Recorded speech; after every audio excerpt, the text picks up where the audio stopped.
focuses on estate planning, probates, and real estate law. Within my real estate law practice, we handle evictions.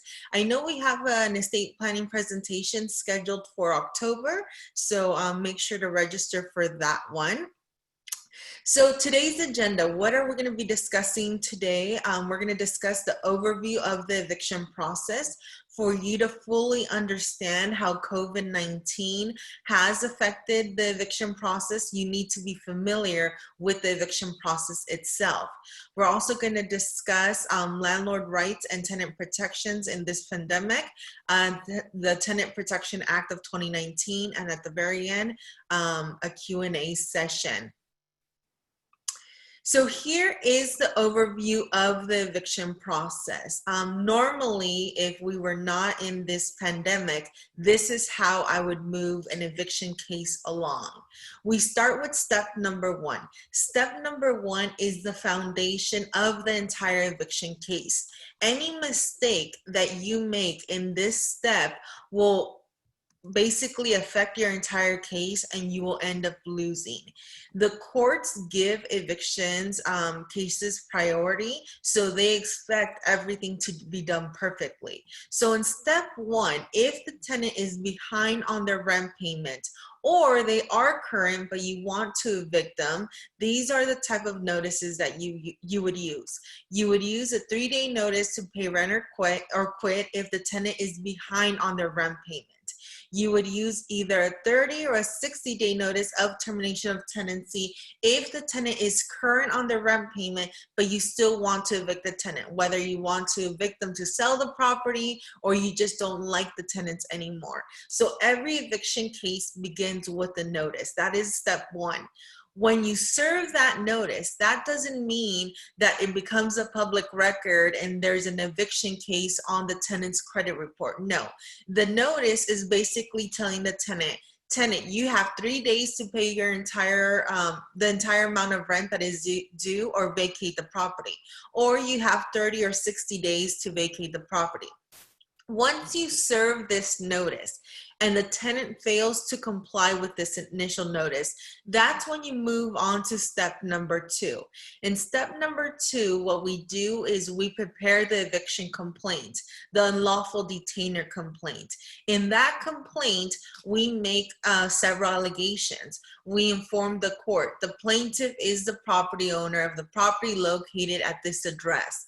The tenants entered into a rental agreement with the property owner on such date. The tenant became delinquent in the payment of rent. Then we serve the 3-day notice. The tenant failed to comply with such notice, so now we're asking the court to evict the tenant. When we file that complaint, we need to get a document that's called the summons issued. The summons is very important because the summons is a legal document that we serve on the tenant, and the tenant is informed, hey tenant, you're being sued, you have 5 business days to file a response in court. Once that summons is served on the tenant, the court acquires jurisdiction over the tenant, and the court can make a decision affecting the tenant whether or not the tenant appears in court, whether or not the tenant participates in the court action. If that legal document, if the summons is never served on the tenant, you can never move your eviction case along. You're stuck in this phase. After we serve the tenant with the complaint and the summons, they have 5 business days to file their answer. So once they file their answer in court, and the answer is basically addressing all of the allegations listed in the complaint. So once the tenant has filed their answer, we move on to step number 3, which is the trial. At the trial, we present all the evidence to the judge. We inform the judge, we serve the tenant with this notice, he or she failed to comply, we're asking for possession of the property, we're also asking for damages, and so forth. Assuming everything was done properly and you have met your burden, then the judge will sign a judgment granting you or the property owner possession of the property. This does not mean that you can leave the courthouse and then go kick the tenant out of the property. No, all this means is you have a court order that you're entitled to possession of the property. Once you have the judgment, you apply for a writ of possession. The writ of possession is a court document that gets issued by the court clerk. That document instructs the sheriffs, yes, this person went to trial, they prevailed, they are entitled to possession of the property. You are free to perform the lockout. Once we obtain this writ of possession, then we forward it to the sheriff's department that will look at their calendar and they will schedule the eviction. So it may seem easy, you know, there's 5 main steps listed here. Obviously there's sub steps, and you can this can evolve differently, but normally if I was evicting a tenant pre-COVID-19 based on a 3-day notice to pay rent or quit, it would normally take me about a month and a half to go through all these steps, all the way to getting the sheriff lockout. You know, 3 days of the initial notice, adding a week for filing the complaint and serving the complaint on the tenant. Pre-COVID-19, when we requested an eviction trial, it would normally be scheduled 15 days out, 2 weeks out. Then it would take about a week for the court clerk to issue the writ of possession, and then anywhere from 2 to 4 weeks for the sheriffs to perform the lockout. So best case scenario, if I was evicting someone based on the 3-day notice to pay rent or quit, it would be a month and a half. The reason I say best case scenario is because the tenants have a lot of options available to them. They can file for bankruptcy, which delays the entire process. They can file frivolous motions, which delays the process. If I was evicting someone based on a 60-day notice of termination of tenancy, it would normally take me about 4 months to complete the process. 2 months of this initial notice, and then another 2 months of going through all these steps. So that's how long an eviction case would take me pre-COVID-19. So now that we're dealing with this novel issue, this pandemic that no one expected, how has it affected the eviction process? Well, first and foremost, the courts were closed. There was a period of time that I was giving this presentation and the courts were closed. The majority of the courts are open, and the reason I say majority is Riverside has several branches that are closed. For example, they have a Marietta branch and they're closed. That branch handles evictions and they handle small claims. Also, the Corona branch that handles evictions is also closed in Riverside. But all the courts, for the most part, are open with limited services, meaning Riverside County, they don't even want us to show up to court. We have to do it over the phone. San Bernardino, I have been going in person. LA County, they prefer phone, and Orange County as well. So the courts are open, but they were closed for at least 100 days. So when the courts were closed, obviously, if you had issued a notice to your tenant, you couldn't move on to step number 2 because the courts were closed. Now the courts are open, but you really can't jump for joy because you're going to encounter another obstacle. And what is that obstacle? Here we go. There's a judicial council order that was issued on April 6, 2020. The Judicial Council is the policy-making body of the California courts. It is the largest court system in the nation. On April 6th, it approved 11 emergency rules related to how cases are managed, how courts are managing certain cases, and so on. Rule number 1 deals with evictions. You know, they started off with evictions. So what are those rules? Emergency rule number 1 for unlawful detainers, which is evictions. It states as follows: an eviction summons on an unlawful detainer complaint cannot be issued until one of the following occurs. 90 days after the state of emergency related to COVID-19 is lifted. So once Governor Newsom says we are no longer in a state of emergency, 90 days after that. That's one option. Or this order is appealed or amended by the Judicial Council. So if we go back to our chart, what does this mean? This means the courts are open, yay, we can walk in or we can file something electronically, but what is the obstacle? The obstacle is that the court clerks are not issuing the summons. So let's assume that prior to the shutdown, you had served your clients with a 60-day notice of termination of tenancy. Obviously, the 60 days have already expired because this was served back in March and the courts were closed. So you're thinking to yourself, well, now I can go file the complaint because the courts are open. Well, not so fast, because you can go file your complaint. It'll probably get stamped, but the court clerk will not issue the summons. The summons is the most important document in any lawsuit because remember, the summons tells the tenant, you're being sued. You have 5 days to file a response in court. And if you fail to do so, the judge can make a decision without your participation. So we're stuck here.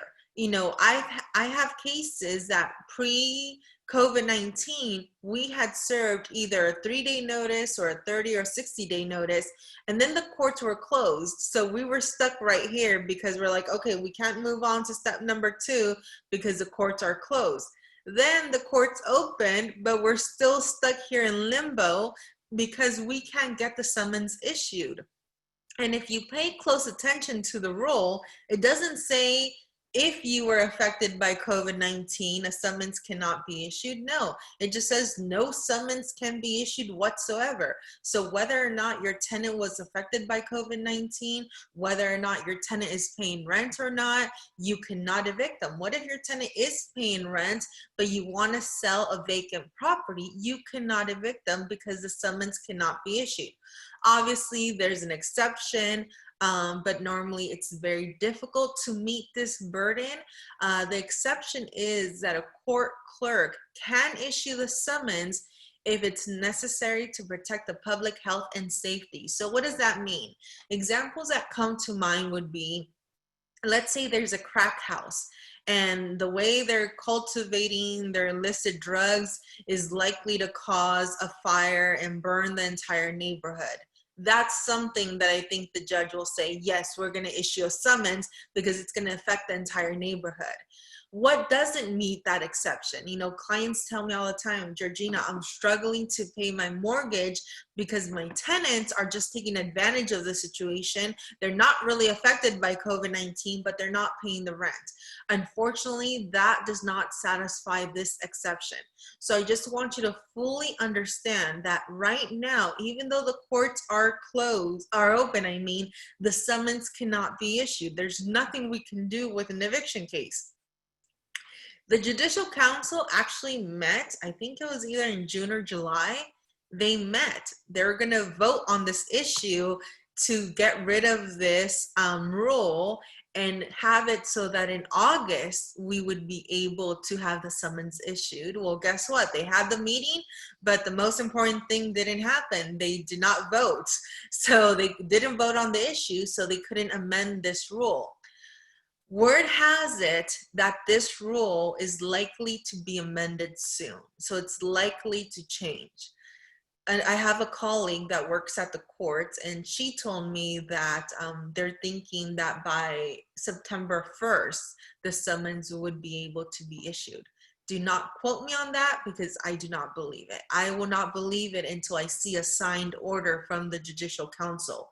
I know, I think on the news, people were saying August because I had a ton of clients call me and say, oh, Georgina, I heard that the summons can be issued in August.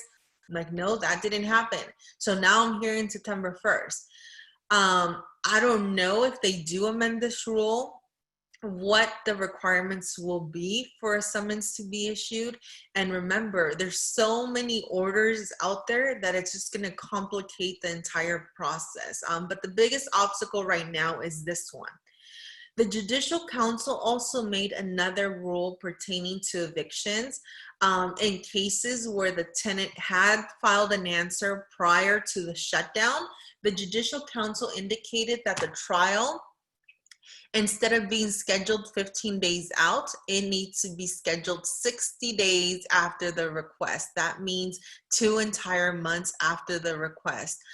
So if we go back to our chart, let's assume that when the courts closed, the tenant had filed an answer. So now the court's open. So when you submit your request for trial, it's going to be set 2 months out.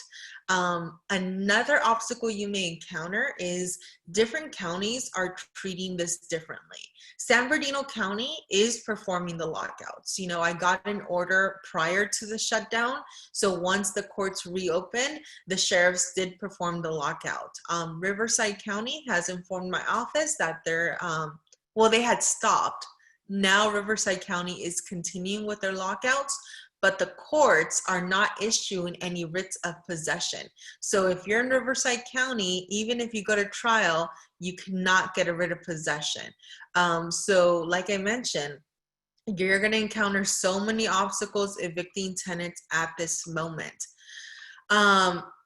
Then we go on to all the other orders that come into play, and honestly, it's very confusing. So if you get lost, I apologize. At this moment, the biggest takeaway is the judicial council order that summons can't be issued. You know, that supersedes everything else because this rule needs to be followed by every single court in the state of California. Then we go to our local orders. So when Governor Newsom makes an order, that applies to the entire state of California because he is our governor. This he probably extended again. I honestly haven't gone back to check, but Governor Newsom had issued this order almost immediately after the pandemic hit because the Judicial Council hadn't made any order. So Governor Newsom indicated that tenants had 60 days to respond to an eviction complaint. So if during the pandemic, they got served with a summons because it was issued before the courts closed, they had 60 days to respond to it. Obviously, I don't even think this comes into play now because the summons can be issued. Obviously, once the summons can be issued, and if this order still stands, that means tenants will have 60 days to file a response. And then once they file a response, the trial is going to be set another 60 days out. That's already 120 days. Hopefully I did the math correct. So if we go back to our chart, assuming the summons can be issued, we're here in step number 2. The courts are open. The Judicial Council says, yes, summons can be issued. Well, what does Governor Newsom says? Governor Newsom instructs everyone that tenants have 60 days to file their answer. So we're going to be stuck right here for 60 days.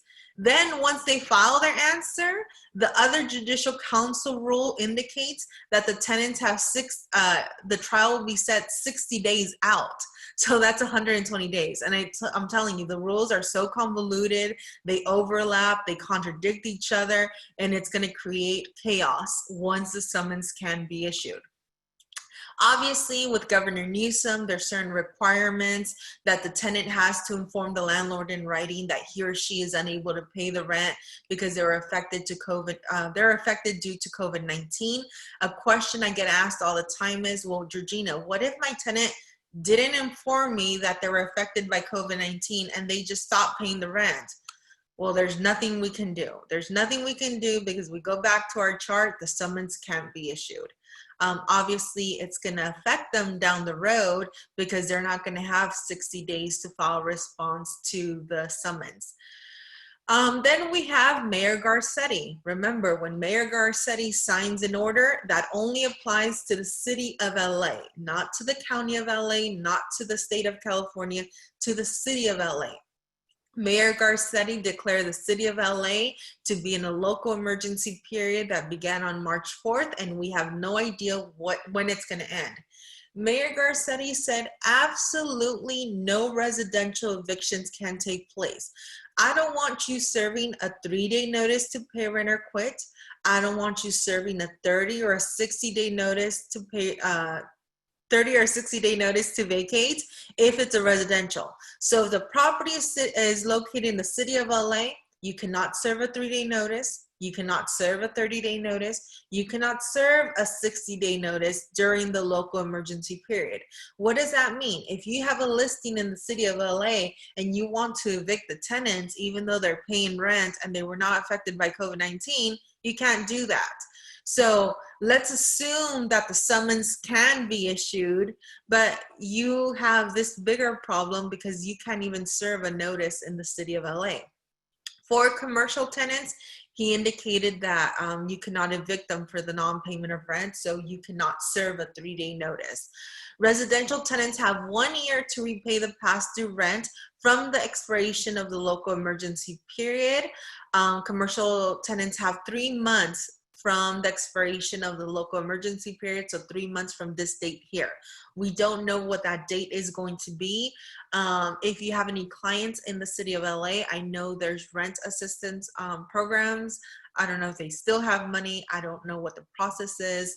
My colleague just informed me of that. No late fees can be assessed for residential tenants. The landlord needs to provide notice of this ordinance, and obviously it does not eliminate the obligation to pay rent. Then we have Long Beach. This was probably extended again. I haven't updated my PowerPoint, but I'm 100% sure this was extended. In the city of Long Beach, if tenants notify their landlords that they were affected by COVID-19, then they have until November 30th to pay the past due rent without incurring any late fees. Again, they need to provide documentation. San Bernardino County suspended evictions for the non-payment of rent. So if we go back to our chart, it's very confusing because as you have realized, in the city of LA, you're stopped even before you get to step number 1. If it's a residential property, you cannot serve a 3-day notice. You cannot serve a 30 or 60-day notice of termination of tenancy. Even if you could, you can't move on to step number 2 because the summons can't be issued. In other cities, you can serve a 30 or 60-day notice of termination of tenancy, but you cannot serve a 3-day notice to pay rent or quit. But what good does this notice do you if you cannot get the summons issued? Be very careful. I had a client call my office. She was advised by another attorney to serve a 60-day notice on a tenant that wasn't paying rent. So the attorney said, well, the tenant isn't paying rent. We cannot serve a 3-day notice. What I suggest is that you serve a 60-day notice of termination of tenancy. I completely disagree.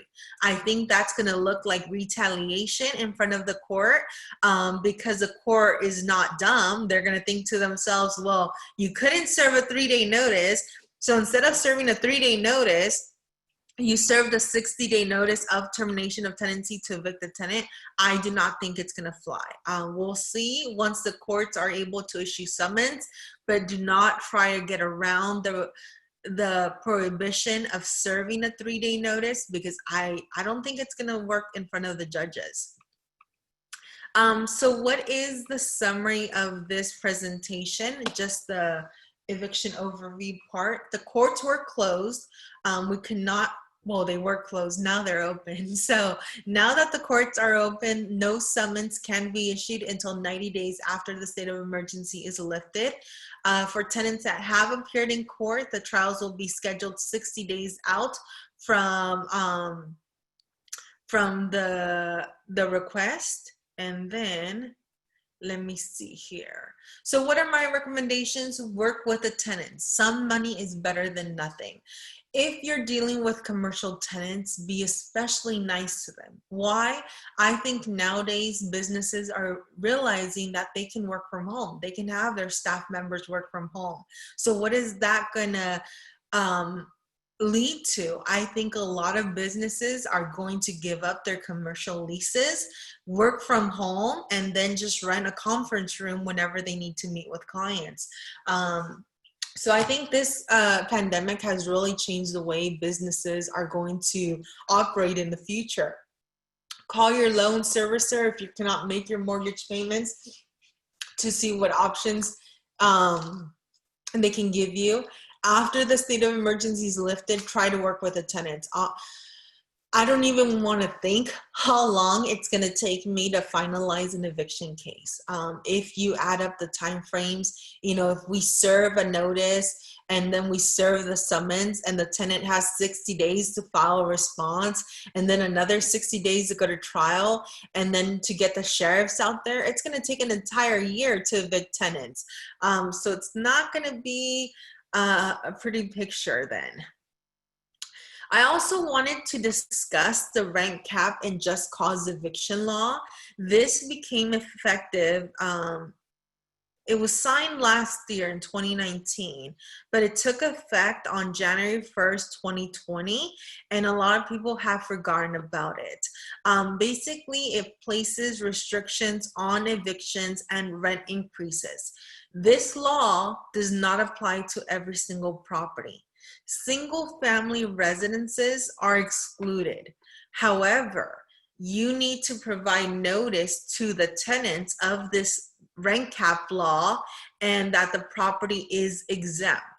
Obviously, we're past the August 1st date, so if you did not provide notice to your tenants, I would suggest that you sign a new lease with them, and that new lease should automatically include that addendum. I think it's the rent cap and just cause eviction addendum in your zip forms. So if you log on to zip forms, you look for a form, you type in rent cap, it should bring up the addendum that you should incorporate in all your lease agreements. So this new law applies to a duplex and anything bigger. If you acquire a duplex or anything bigger, you cannot evict the tenants unless there's a breach of a lease, or you're selling the property, or a family member's moving into the property. That CAR addendum really breaks down the law.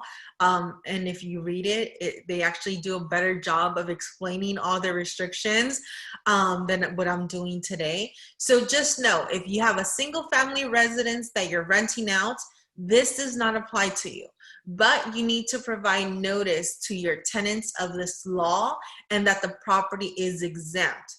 If you buy a duplex and anything bigger, you are married to those tenants. You cannot evict those tenants unless they stop paying rent, you're selling the property, or a family member is going to move into the property. If you're allowed to evict those tenants, you do need to pay moving expenses, which amounts to 1 month of rent. So let's say you have a duplex and you're going to sell it. You can evict the tenants, but you have to pay them 1 month of rent. And then what else was I going to tell you? For rent increases, it's capped at 5% plus the rate of inflation wherever the property is located. So every year you can only increase the rent 5%. Again, that does not apply to single family residences. What else is going to tell you? So look at the addendum, and you need to comply with this. If you have clients that are buying investment properties, make sure that they're aware of these restrictions, because a lot of people that are not, investing is not their career. They're just buying an investment property like as a, retirement plan. And then they buy this property, they assume the tenants, and then they realize that there's a cap on the rent increase. They're not going to be very happy. So just be very cautious when you're representing buyers and they're buying a property that is tenant occupied because of this law.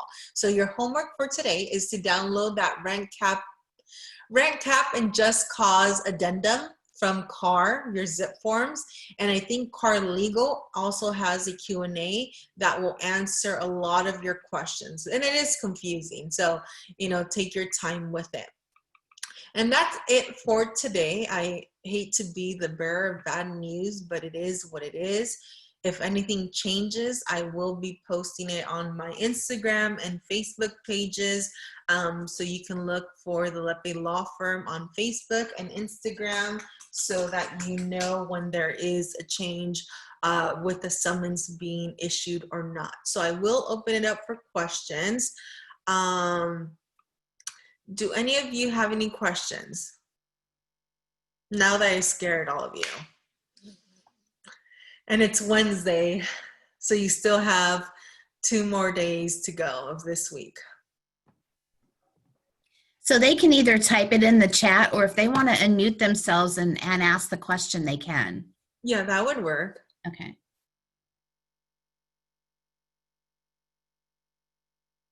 I have a question. This is Sharon. Yes, Sharon.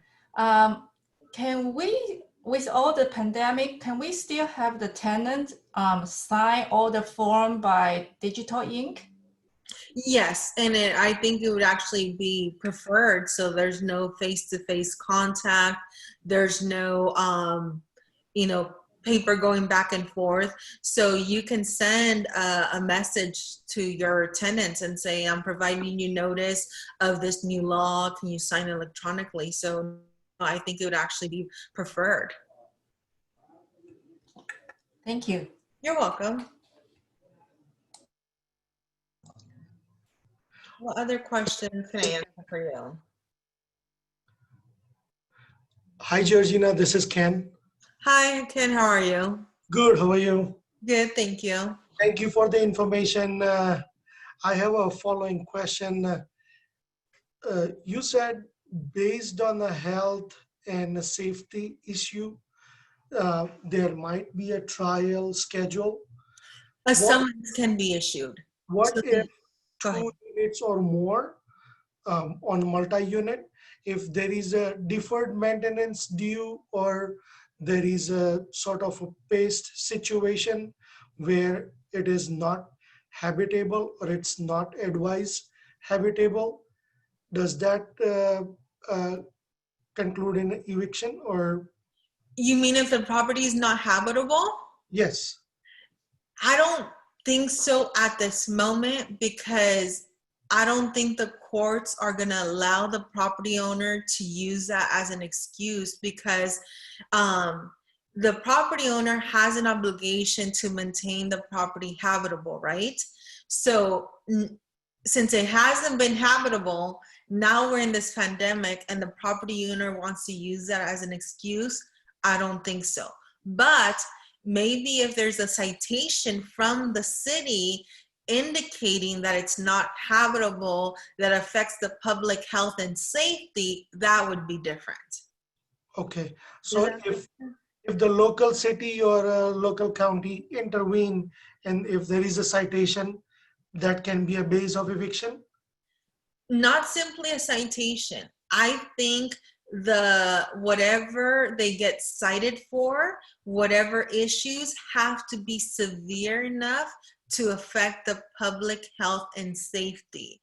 But with that being said, I don't think the courts want anyone out of a home right now. So it would have to be something major, like there's something wrong with this house that it's going to cause the entire unit to blow up, something like that. It can't be like, oh, well, there's no windows, it's not habitable, because that's not necessary to protect the public health and safety. We're looking at the entire public. So maybe if there's a gas leak, that would be different. What do you have in mind? What's wrong with the house?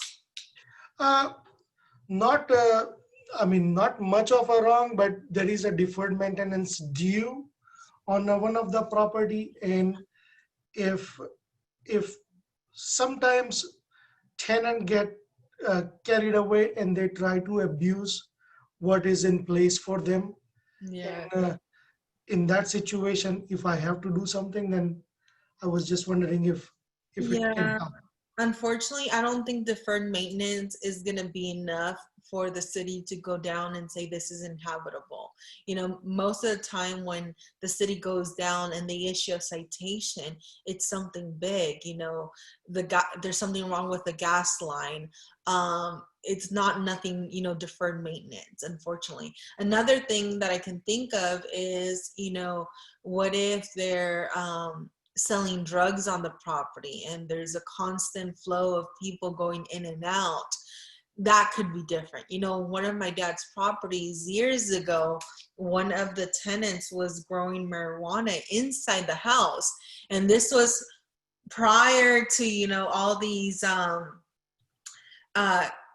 cannabis stores being open, this was years ago, and the neighbors started complaining to the police department. The police department wasn't doing anything, and then the FBI actually came down and they said, you need to evict them or else we're going to seize the property. So if that were to happen now, maybe yes, that would be an exception, because you know, the neighbors were complaining and so forth. So something like that. It has to be severe. Thank you. You're welcome. Any other questions?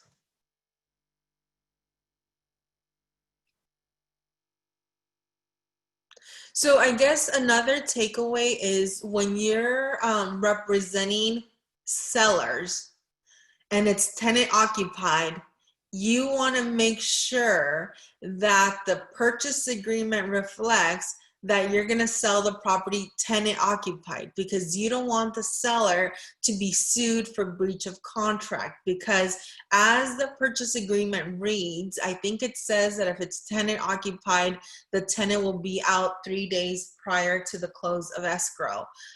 So you want to make sure that's certain. I also would get written verification that the occupant of the house is actually a tenant. So right now I'm representing my dad in a purchase of a property. So what I did is, on an addendum, I had the seller certify that all the occupants of the house were tenants. Why did I do that? I didn't want the seller last minute saying, oh, the people that live in the house are not tenants. It's actually us, the sellers. So we're not going to be out until the day escrow closes, because I don't want escrow closing with any human being inside the property, because I know I'm not going to be able to evict them. So if I conduct my final inspection and the tenants are still there, I'm not going to close escrow until they're out. So make sure you do that. If you're representing the buyer and the buyer is going to want to live in that property, do not close escrow until the tenants are out, until the seller is out. So if the seller is occupying the property, change the agreement. Have the seller to be out 3 days before the close of escrow, because I think how the purchase agreement is sellers to be out the day escrow closes. You know, what if escrow closes and the seller's still there and the seller doesn't leave? You're stuck, because the courts aren't going to issue any summons and you have to go through the eviction process. So remember, you're representing the seller. As the seller, buyer, you deal with the tenants. We're going to sign a tenant in possession addendum. If you're representing the buyer, you want that property vacant. You don't want anyone in there. You want to make sure escrow does not close until there's no one in that property.